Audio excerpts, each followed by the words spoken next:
নমস্কার বন্ধুরা, গীতা রান্নাঘরে আবার একটা নতুন পর্বে সবাইকে জানাই স্বাগত। আজ আমি আবার একটা নতুন রেসিপি নিয়ে চলে এসেছি। আজ আমি এঁচোড় রান্না করব। এই এঁচোড়ের রেসিপিটা খেতে খুবই ভালো লাগে গরম ভাতের সঙ্গে। আশা করি আজকে রেসিপিটা সবার ভালো লাগবে। তো প্রথম থেকে শেষ পর্যন্ত দেখতে থাকুন। এঁচোড়টা কেটে নেব। তো এঁচোড়টা আমি কেটে নেব। দেখুন, এঁচোড়টা নিয়ে নিয়েছি। এই এঁচোড়টা নিয়েছি, দেখুন এই এঁচোড়টা আছে আমার এখানে 500 গ্রাম মতো। আমি এঁচোড়টাকে কেটে নেব।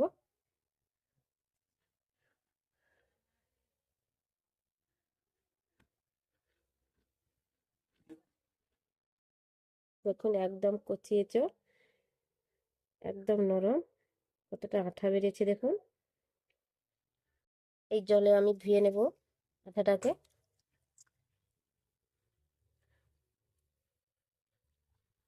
দেখুন আঠাটাকে ধুয়ে নিয়েছি, একদম পরিষ্কার হয়ে গেছে।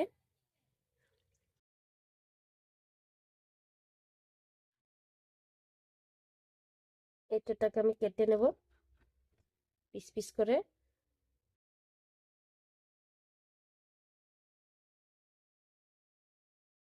খোসা ছাড়িয়ে নেব এইভাবে।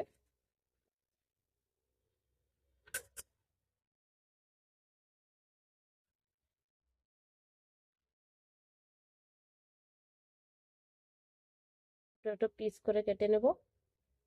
যে মধ্যে যে কাঠের মতো অংশ থাকে, এই কাঠটাকে বাদ দিয়ে দেব।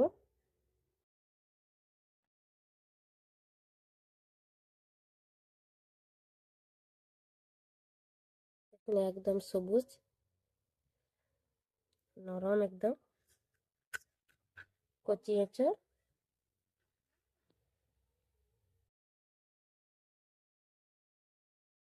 এই যে দেখুন এঁচোড়ের বীজগুলো একদম নরম।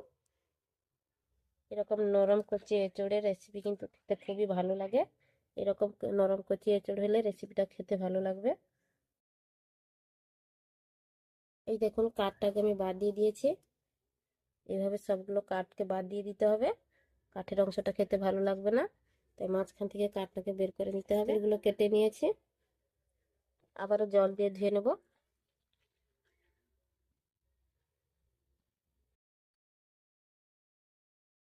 জলে ভালো করে ধুয়ে নিয়েছি, আবার তুলে নেব জল থেকে।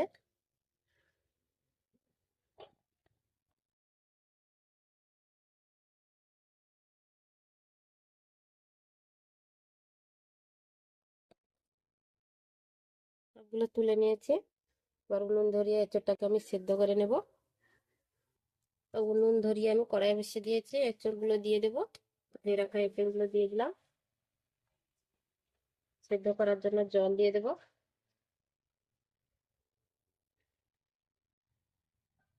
জল দিয়ে দিলাম। এর মধ্যে অল্প করে হলুদ গুঁড়ো দিয়ে দেবো, লবণ দিয়ে দেবো। হলুদ আর লবণ দিয়ে দিলাম। দিয়ে ভালো করে মিশিয়ে নেব। হলুদ হলুদ গুঁড়ো দিলে এই এঁচোড়ের কালারটা ঠিকঠাক থাকবে সেদ্ধ করার পরে। এখানে 2 পিস আলু আমি কেটে রেখেছি, আলুটাকে ধুয়ে দিয়ে দিলাম, একই সঙ্গে সেদ্ধ হয়ে যাবে। আলুটাও সেদ্ধ হয়ে যাবে। 10 মিনিট ঢাকা দিয়ে আমি এঁচোড়টাকে ভালো করে সেদ্ধ করে নেব। রসুনটা ছাড়িয়ে নিয়েছি, আর আদাটাকে ছাড়িয়ে ছোট ছোট করে কেটে নিয়েছি। শিলনোড়ায় বেটে নেব। আর পেঁয়াজ কুচি করে নিয়েছি, আর কয়েকটা কাঁচা লঙ্কা নিয়ে নিয়েছি। আদা রসুনটাকে শিলনোড়ায় দিয়ে দেবো। আগে আদাটাকে আমি ছেঁচে নেবো এইভাবে। আদাটা বাটা হয়ে গেলে তুলে নেব।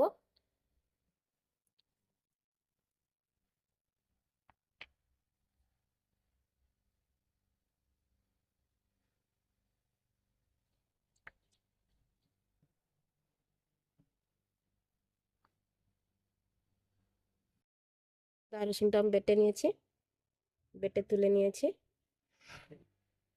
কয়েকটা কাজু নিয়ে নিয়েছি, কাজু বেটে নেব।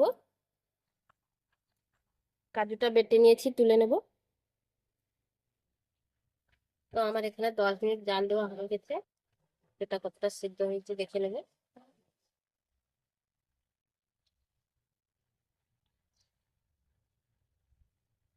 দেখুন এঁচোড়টা পুরোপুরি সিদ্ধ হয়ে গেছে। আলুটাও দেখুন সিদ্ধ হয়ে গেছে। আমি সবগুলো তুলে নেব।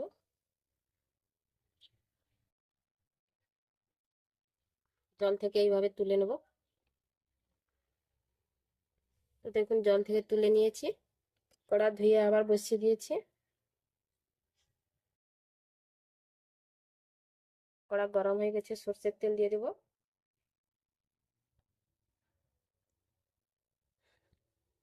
অল্প করে সাদা জিরে দিয়ে দিলাম, ফোড়নে তেজপাতা দিয়ে দিলাম, অল্প করে চিনি দিয়ে দিলাম।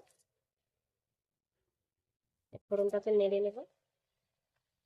ফোড়নটাকে নেড়ে নিয়েছি, পেঁয়াজ কুচি দিয়ে দেবো। পেঁয়াজ কুচি দিয়ে দিলাম, ভালো করে ভেজে নেবো পেঁয়াজটাকে। দেখুন পেঁয়াজটা ভাজা ভাজা হয়ে গেছে অনেকটা। আদা রসুনের বাটাটা দিয়ে দেবো।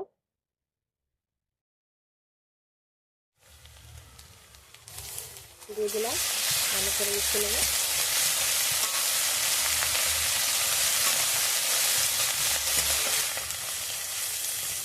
মশলাটাকে দেখুন ভালো করে ভেজে নিয়েছি, আদা রসুন পেঁয়াজটাকে। তো মশলাটা ভাজা হয়ে গেছে, অল্প করে জল দিয়ে দেবো। জল দিয়ে দিলাম। জিরা কাঁচা লঙ্কা দিয়ে দেবো, লাল লঙ্কার গুঁড়ো দিয়ে দেবো, হলুদ গুঁড়ো দিয়ে দেবো, পরিমাণ মতো হলুদ গুঁড়ো দিয়ে দিলাম। ভেজে নেবো। জিরে গুঁড়ো দিয়ে দেবো, জিরে গুঁড়োটা দিয়ে দিলাম, দিয়ে ভালো করে মশলাটাকে কষিয়ে নেবো।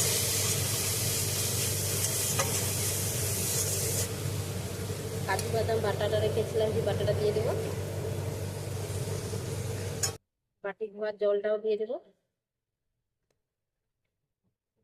দিয়ে দিলাম। আবারও মশলাটাকে ভালো করে কষিয়ে নেবো।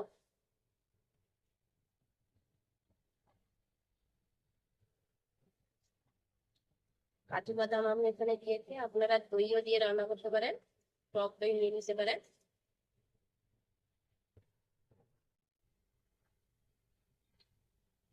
দেখুন মশলাটাকে আমি ভালো করে কষিয়ে নিয়েছি, মশলাটা আবার কষানো হয়ে গেছে।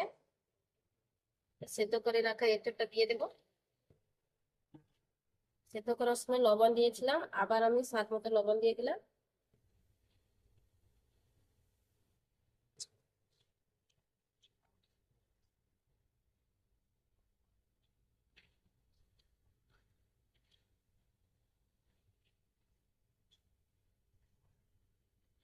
তো দেখুন আমার কষানো হয়ে গেছে, জল দিয়ে দেবো। গরম জল দিয়ে দেবো, উষ্ণ গরম জল করে নিয়েছি। যেহেতু আমি এঁচোড়টাকে সেদ্ধ করে রান্না করছি, তাই গরম জল দিয়ে রান্না করবো।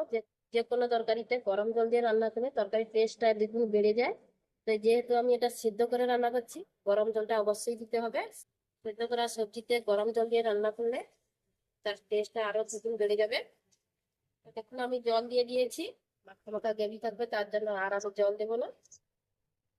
তো আবার আমি ঢাকা দিয়ে দেবো, দিয়ে আমি 5 মিনিট থেকে 7 মিনিট আমি রান্না করে নেব ঢাকা দিয়ে। গ্রেভিটাকে ভালো করে ফুটিয়ে নেব, ঢাকা খুলে নেব।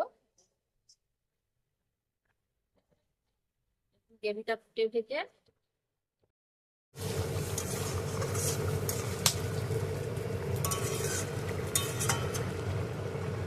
তো আর আমি ঢাকা দেব না, উপর থেকে গরম মশলা ছড়িয়ে দেব,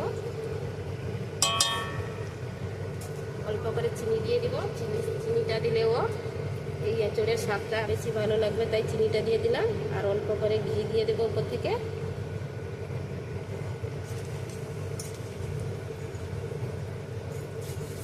সব কিছু দিয়ে দিয়েছি, ভালো করে মিশিয়ে নেব।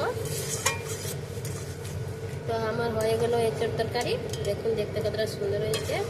তো মাংসকে হার মানাবে এইভাবে যদি এঁচোড় তরকারি রান্না করে খান, তাহলে গরম ভাতের সঙ্গে আর কিছুই লাগবে না, সব খাওয়া ভুলেই যাবেন।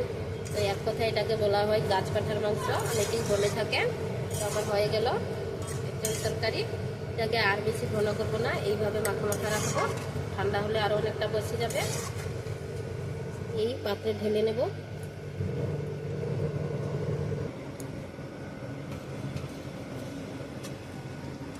তো আমি এঁচোড়টাকে এই পাত্রে ঢেলে নেব। দেখুন কালারটা কত সুন্দর হয়েছে।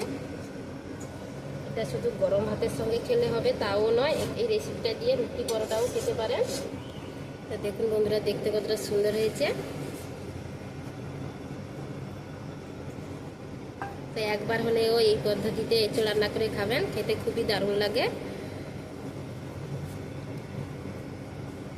এইভাবে রান্না করলে পুরো মাংসকে হার মানাবে, মাংস খাওয়া ভুলে যাবেন। তো আমার এই এঁচোড় রেসিপিটা যদি বন্ধুরা ভালো লাগে তাহলে একটা লাইক করবেন, আর বন্ধুদের সঙ্গে শেয়ার করবেন, আর কেমন হয়েছে কমেন্ট করে জানাবেন। আর আমার চ্যানেলটাকে সাবস্ক্রাইব করে আমার পাশে থাকবেন নতুন নতুন ভিডিও পাওয়ার জন্য। তো বন্ধুরা, আজকে এই পর্যন্ত, আবার আসবো একটা নতুন ভিডিও নিয়ে। সবাই ভালো থাকবেন, সুস্থ থাকবেন।